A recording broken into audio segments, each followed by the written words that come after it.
Meninggalnya Wakil Bupati Kepulauan Sangihe, Sulawesi Utara membuat wacana penolakan tambang di Kepulauan Sangihe meluas. Seperti apa warga sekitar menanggapinya? Kita terhubung lewat sambungan Skype dengan produser lapangan CNN Indonesia, Royke Rarumangkai di Kepulauan Sangihe, Sulawesi Utara. Selamat sore, Royke.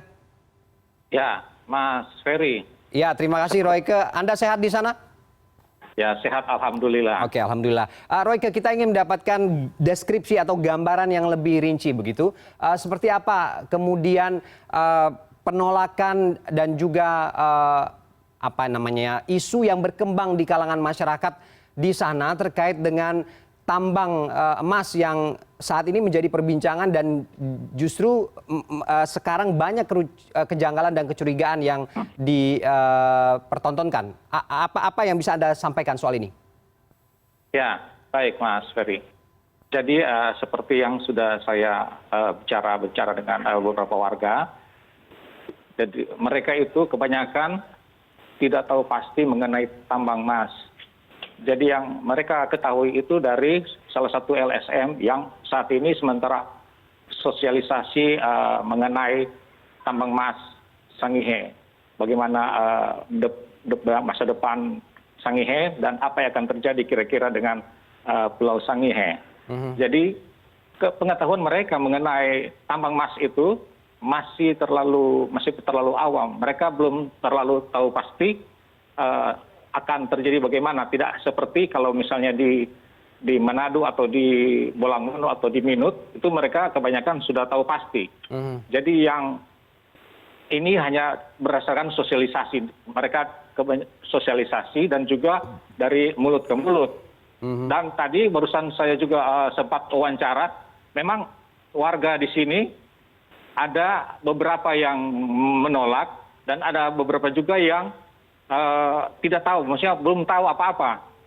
Tapi tadi pagi saya sempat melihat dan mengambil gambar salah satu keluarga terdekat, keponakan dari Helmut Hontong itu, mengambil krans yang bertuliskan tambang emas Sangihe, dan dia bersama rekannya, dia mengambilnya terus disingkirkan di wilayah yang seperti yang Anda lihat di belakang ini.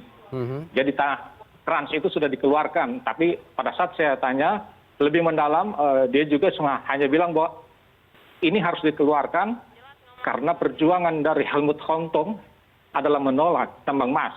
Dia hanya tahu seperti itu. Tapi pada saat tokoh yang mereka idolakan telah meninggal dunia, mereka sekarang seperti kehilangan pegangan, kehilangan tokoh. Jadi sekarang mereka bersandar pada LSM yang saat ini sedang sosialisasi, yang sedang gencar-gencarnya menolak tambang emas Sangihe tersebut. Demikian. Roy, bagaimana situasi di tambang ini? Saya ingin mendapatkan gambaran, asumsinya Anda sudah ke sana melihat lebih dekat. Seberapa dekat begitu aktivitas penambangan ini ke permukiman warga, ke sumber air dan ke ke daerah-daerah yang memang potensial begitu yang terdampak dari aktivitas penambangan di sana. Apalagi kalau tidak salah penambangan ini juga sifatnya blasting begitu ya, diledakan begitu. Ini juga cukup berdampak luas begitu. Bagaimana menggambarkan ini? Iya, saya memang barusan tiba di sini, tapi saya juga sudah sempat berbicara, sempat bertanya-tanya kepada beberapa warga mengenai tambang emas itu. Ada beberapa yang tidak tahu lokasinya di mana. Bayangkan orang di sini tidak mengetahui lokasinya di mana. Begitu. Terus lokasinya saya juga belum tahu berada di mana. Tapi dari bincang-bincang kita tadi, mereka juga takut. Setelah dijelaskan, saya jelaskan mengenai apa yang saya sudah dengar, sudah baca di beberapa literatur dari itu, dia juga takut. Dia bilang, takut ini kan pulau kecil. Nanti kalau di blasting, bagaimana ini? Sementara menurut warga yang juga saya sudah wawancara, ini kota Tahuna ini dulunya waktu Raja Sangihe itu dia datang di sini kan, di sini tidak ada daratan. Jadi raja itu datang sini, pas dia datang langsung jadi daratan dan kemudian ditambung oleh warga. Jadi bisa dikatakan bahwa di sini juga adalah daerah-daerah yang rawa-rawa mungkin begitu, karena mereka lokasi kerajaannya di atas bukit-bukit. Makanya di samping itu juga kalau misalnya gunung itu bergetar, pasti mereka takut karena dataran di kota Tahuna ini hampir sejajar dengan pantai, garis pantai. Demikian. Oke, Roy, bagaimana menggambarkan perekonomian warga di sana?